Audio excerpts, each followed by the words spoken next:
korang, Assalamualaikum. Welcome back to Nana Story untuk kisah seram anda.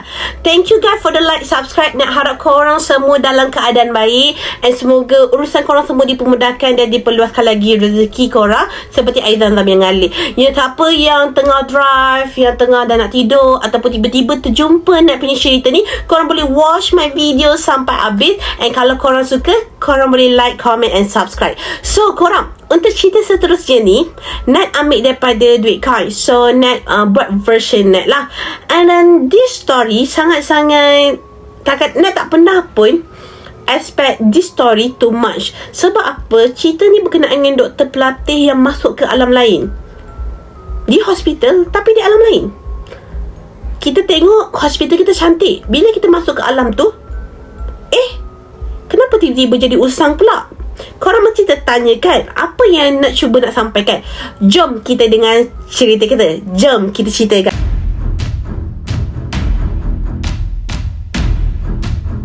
Okay korang, so let's start kisah seram Nana Story. Kisah ni berlaku kepada seorang doktor pelatih yang waktu tu dia bekerja di sebuah hospital di ibu kota. So hospital ni memang kita dah tahu dah, ada banyak kejadian misteri dan aneh yang berlaku. Ini adalah salah satu kisah misteri yang berlaku kepada doktor pelatih tersebut. So dia akan perkenalkan dulu diri dia. Dia dikenali sebagai Zaf, bukan nama sebenar. Dia adalah seorang doktor pelatih housemanship di sebuah hospital di ibu kota.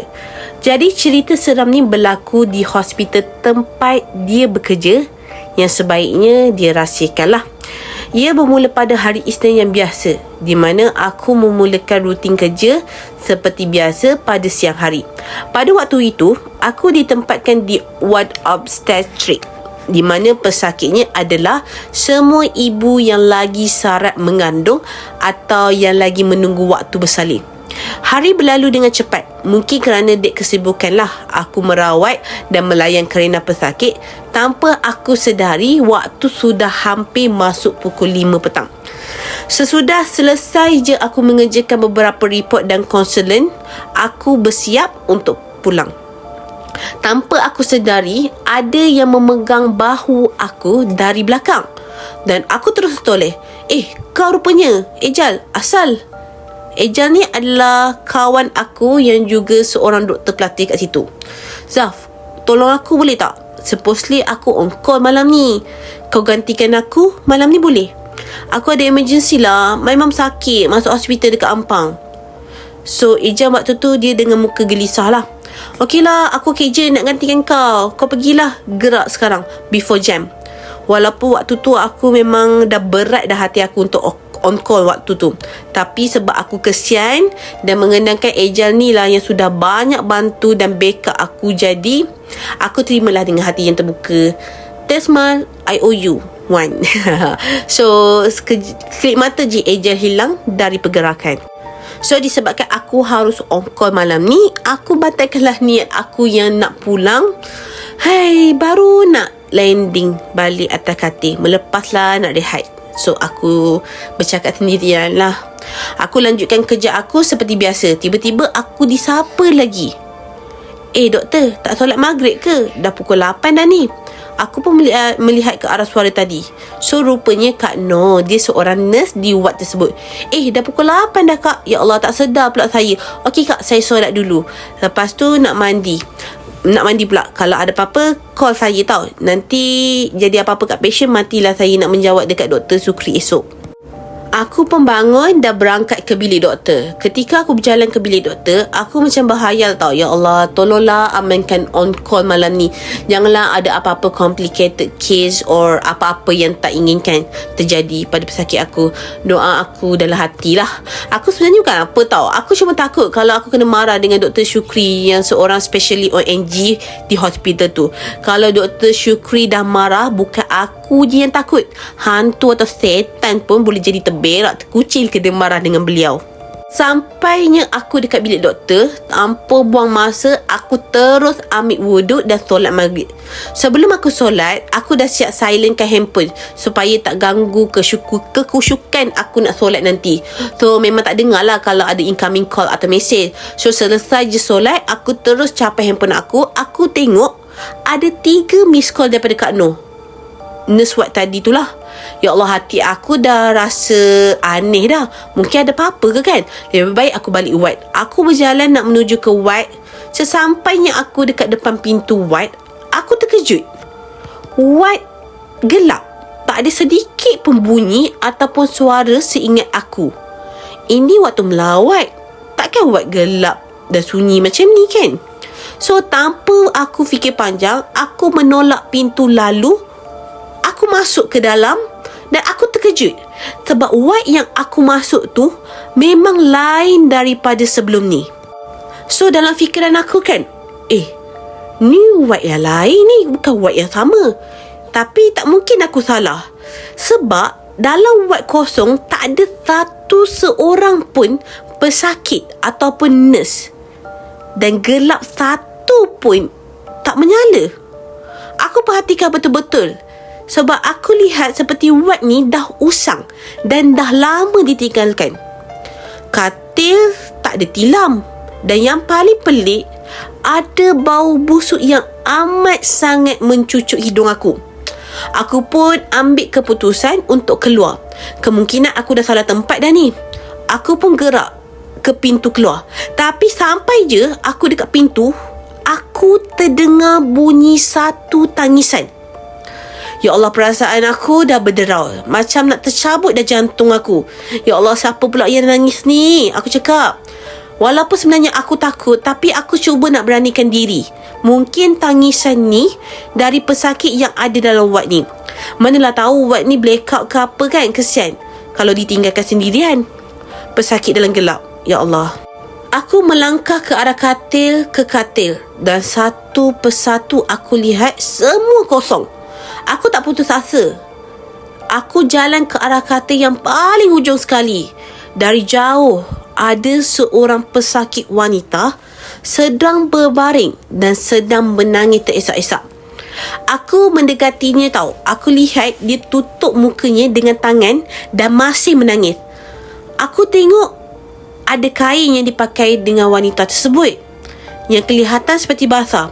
Oleh kerana keadaan gelap, maka aku tak pastilah apakah air itu ataupun darah. Aku pun tegur perempuan tu. Aku tanya, "Puan, kenapa nangis?" Tapi dia tak jawab. Aku pun cuba menyentuh kain yang basah tadi. Aku cuba bau tangan aku yang aku sentuh kain tadi. Sah, ini bau darah. Perasaan aku dari tadi takut bertukar menjadi risau sebab keadaan pesakit ni.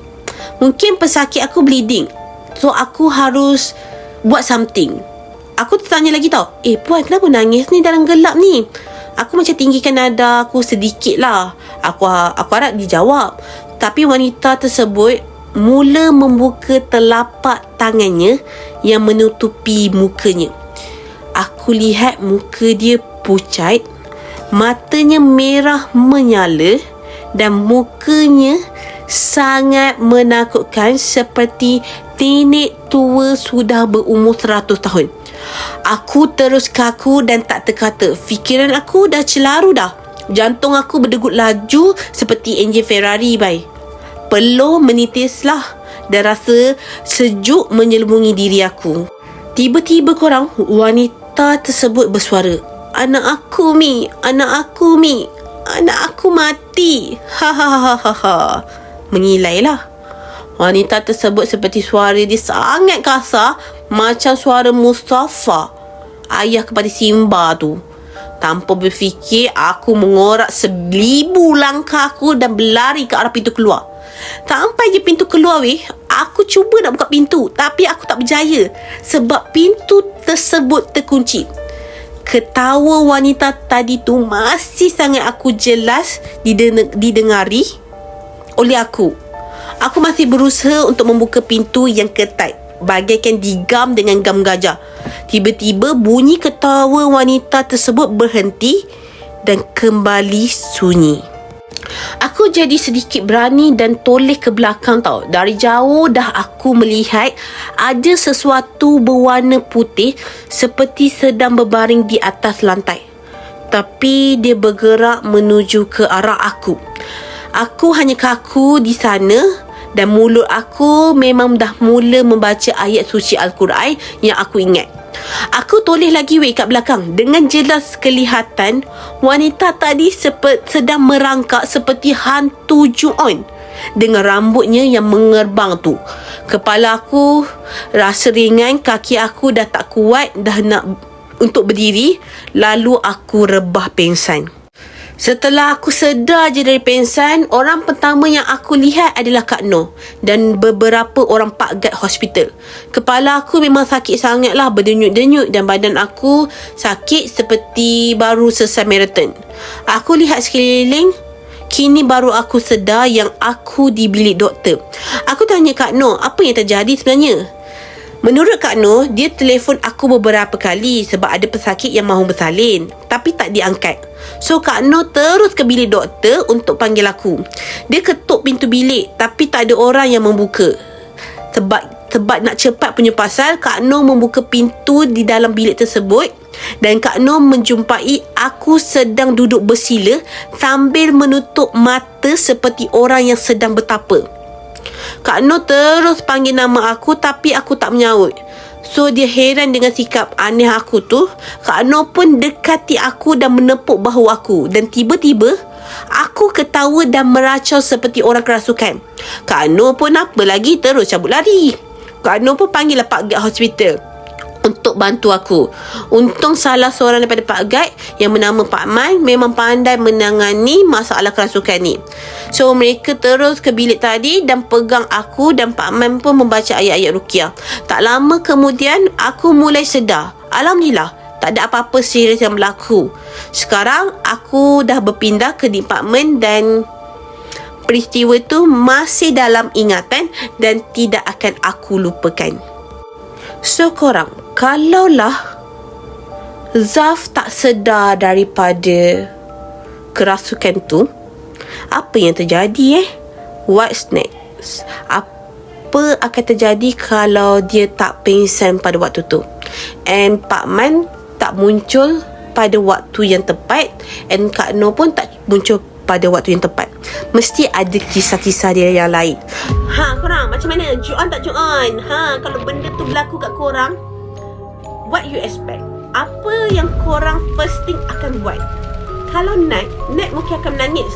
Tapi Nat menangis tak tahu nak menangis keluarkan air mata ke nak menangis macam tu je. Sebab apa, benda tu is very unexpected. And kalau lah kita tahu kita akan mengalami dia malam tu, kita mungkin takkan cover kawan kita. Tapi siapalah kita nak menghalang takdir kita? Kita hanya mampu merancang, Tuhan je yang menentukan. So kita just follow janji, kita baca je apa yang patut, betul tak? So korang kalau suka dengan cerita ni, korang boleh subscribe, like and comment. And jangan lupa, kita jumpa lagi next week. Bye bye.